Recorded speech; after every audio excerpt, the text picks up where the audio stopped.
Hi everyone, welcome to my living room. This is where I'm going to be teaching from today.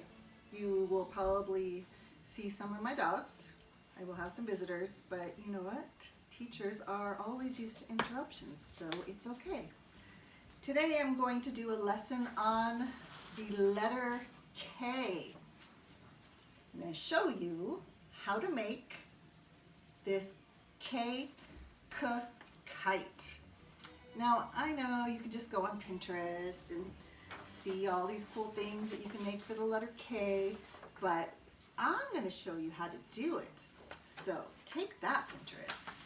And I'm also going to show you how to differentiate this lesson so that it'll be appropriate for more than just preschool, kindergarten. Maybe your first grader can do this too. Hi Gilmore, thank you for visiting. Can you please get off my table? Thank you. Okay.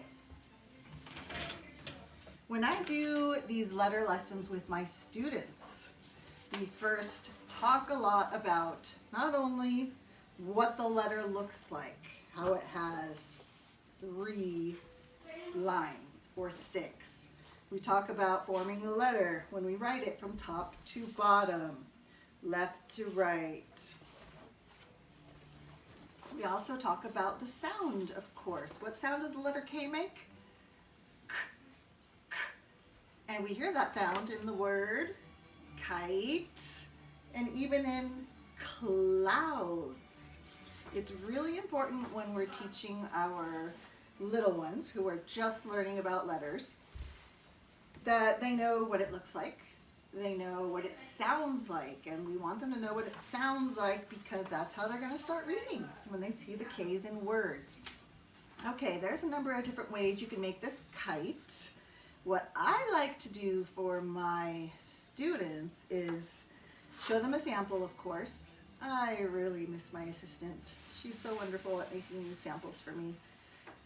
So anyway, then I show them the sample that they can look at. And then I give them the materials.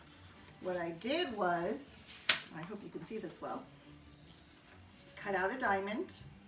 I put the diamond on top of a couple different colored pieces of paper. Depending on what age level or how much time you have, you can just give them one color, like this. And then they could put the 3 sticks or lines that I was talking about on top to make the letter. Which way does it go? Look at the sample. Okay, and what letter did I make? K.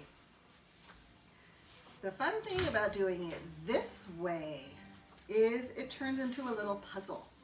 And I love giving puzzles to my kids because it's so good for their brain. Did you know that doing puzzles helps improve your memory?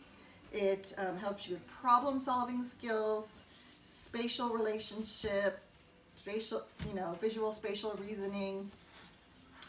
It even helps to improve your IQ.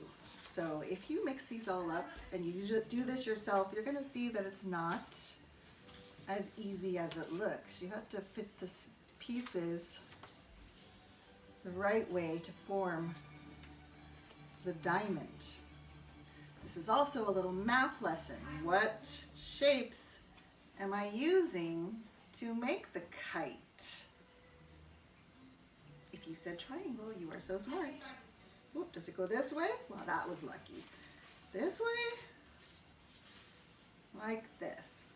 Okay, then you will glue that. On construction paper, I like to use white glue because sometimes glue sticks don't stick as well with construction paper, but you got to use whatever you have at home.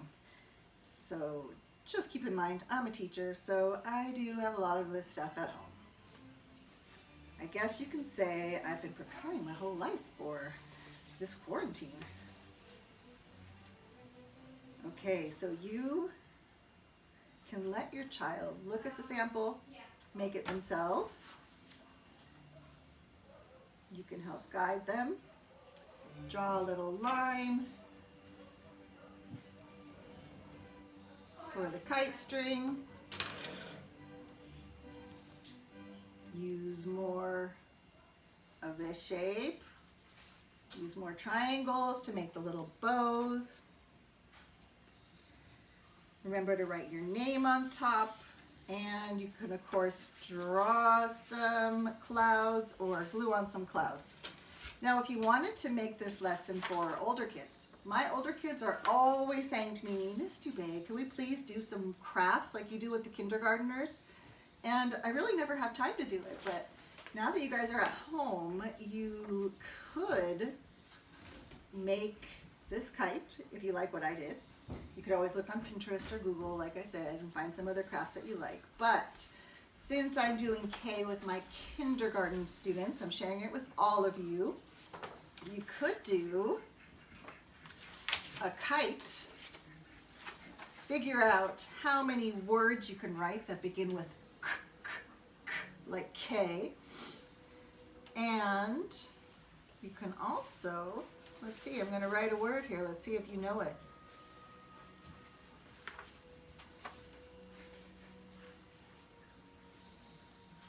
I'm sure you know that word. But what's most important, and what I always do in my lessons, is show the kids what's the vowel pattern. Oh, in this word I see I blank E. So what's the sound? I. What's the word? Kite. How many more words can you make with the I blank E word pattern? How many more words can you make with the long vowel I? What other vowel patterns make the long I sound? What, did I hear someone say I, E, like pie? You're right, I, E. What about Y? Like the word try, fly.